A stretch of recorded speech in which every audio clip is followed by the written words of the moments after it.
Watched the Badgers last night. North Carolina roughed them up a little bit there. Certainly interesting. Tournament wins over Coastal Carolina, Oregon, and North Carolina, as Wisconsin's got Arizona coming up tomorrow. One of the stars is the sophomore for Wisconsin, Nigel Hayes. I don't know if you've been better during games and after games in these press conferences, Nigel. How would you assess both on and off the court here?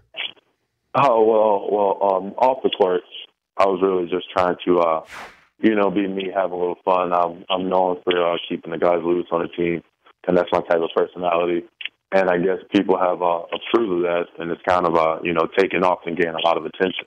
Oh, I thought it was great. On the court, I just try to, do my best to help in whatever way I can with a win, whether that's scoring, defense, rebounding, or any of the other plays that don't necessarily show up in the stat sheet. Okay, why are you fascinated with the stenographer? It started with Sam and I. We were in the interview, or we were during the media, and we were looking at the lady in the front row. And every time we said something, we started copying. So we figured, okay, she's copying our words.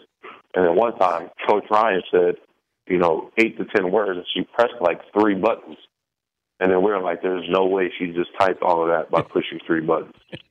So we had to wait after and then find out what was really going on. And then, it was pretty amazing actually to see the work that they're able to do with their stenography. Yeah, but then you said, come on, you knew the microphone was on when you said, gosh, she's beautiful.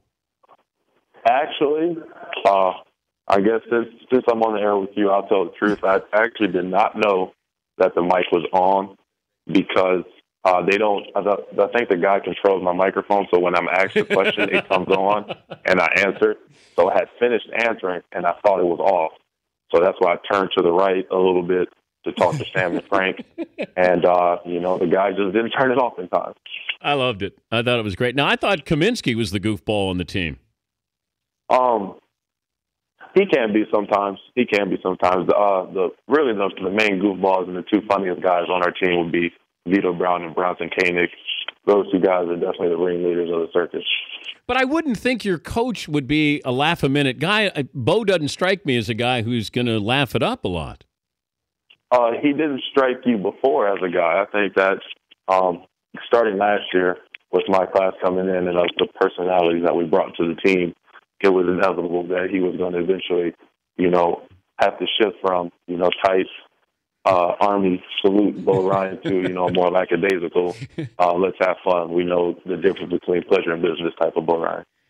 He's Nigel Hayes, the forward for Wisconsin, joining us, Dan Patrick Show. Full disclosure, I picked Arizona to beat you guys, just to let you know. You're not the only one, so of course I'm not going to take it personally. But would you rather be an underdog or have everybody on your bandwagon? I really don't think it. I guess during tournament time, it really doesn't matter. We we're our own fans, so we're just within the program, the staff, the guys that work with us, and the team. Well, we're really all the support that we need. Anything else, we'll definitely appreciate. More excited to meet Aaron Rodgers or his girlfriend Olivia Munn? I met Aaron Rodgers last year, so I guess I got that out the way. So I would definitely want to meet his girlfriend. Hopefully, maybe I accidentally call her beautiful and it'll work. So you said, "Gosh, she's beautiful too." Oh no, I didn't. But Mike, you thought it. Oh, everyone thought it. Yeah, everyone did. Any other celebs back in the Badgers? We met Jerry from Entourage. He came to practice. Oh, Jerry Farrar. And, he came to practice, hung out with us a little bit, I think, and the director of Entourage. So I think those guys are with us. Yeah, Doug Allen. Kobe tweeted back at me and the Badgers Twitter account, so I don't know if that means Kobe's pulling for the Badgers, but I'll go ahead and say it is. So, I've definitely got to accept any good looks from Kobe. Wait, did you use his locker at Staples? Yes, I am in his locker, and I was the only one that was going to use that locker, and there were no ifs, ands, and buts about it. Was there anything in the locker? Besides his, wonderful aura and residue from him being so great, no, not other than that. And did you meet Will Ferrell? I saw where Kaminsky met Will Ferrell. Did you? Oh no, I did not. That was only Frank. I guess they only wanted guys that were nicknamed Frank the Tank to meet, and that's what happened. Frank's not a team player then. He should have said, hey, Will, I can't just meet you on my own. I have to have you meet everybody on the team. Actually, Frank didn't know he was going to meet him until, I guess, a couple of minutes before. And then our media relations guy told Frank, hey, I got you interviewing Will Ferrell. So I guess he was probably too excited to think maybe I should bring the guys along.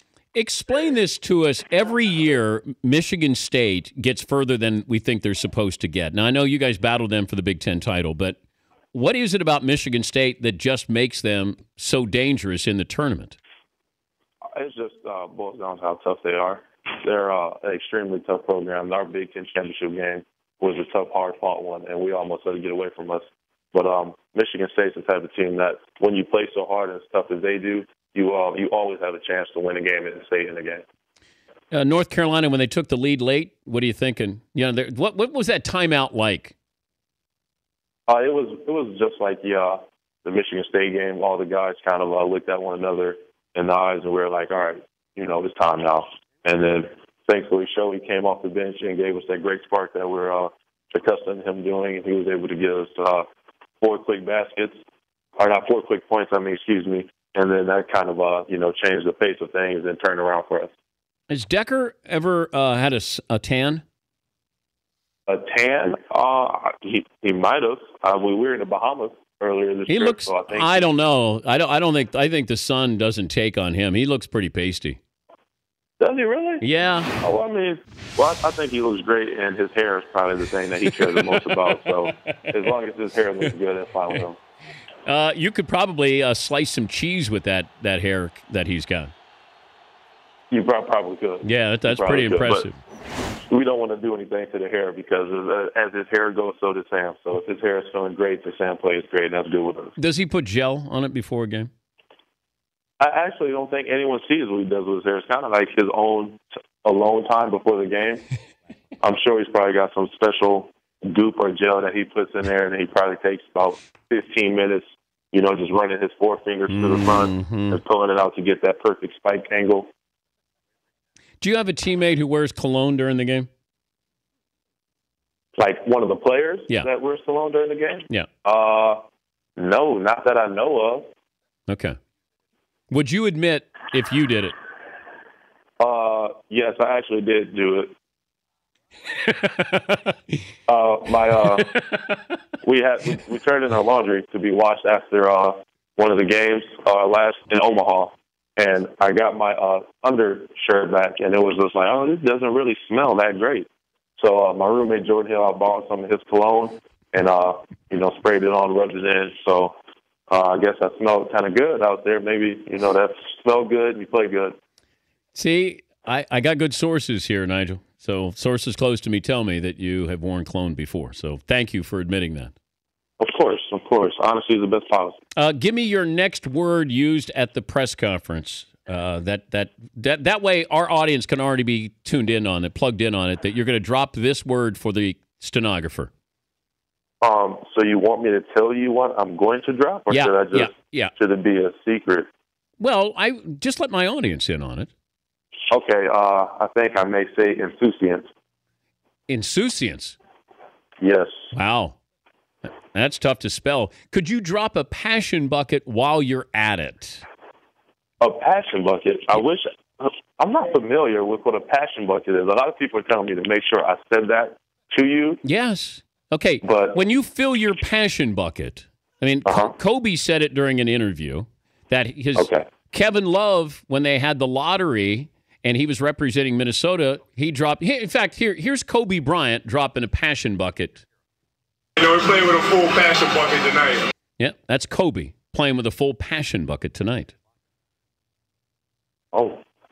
Well, I guess that changes everything. Well, Nigel, you're channeling Kobe. You're using his locker. So you don't want to be like Mike. You want to be like Kobe. So drop a passion bucket, and you're in that select fraternity here.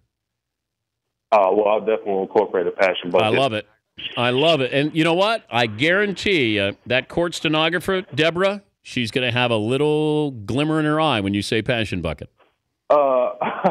I would hope so. I had to apologize to her on Twitter. I didn't know that when the microphone was on and all the attention that she was gaining. I didn't know if she liked or appreciated that. So, but is it my fault that I pointed out that she was beautiful? Am I at fault for that? Nigel, it's an honest mistake, man. It is an honest mistake. I got your back. Thank you, sir. Appreciate it. All right. Have fun. Thanks for joining us. No problem, sir. Passion Bucket. And what's the other one? Insouciance? Insouciant. All right. There you go. We're good to go. Thank you, Nigel. Thank you, sir. All right. That's Nigel Hayes, keeping it real.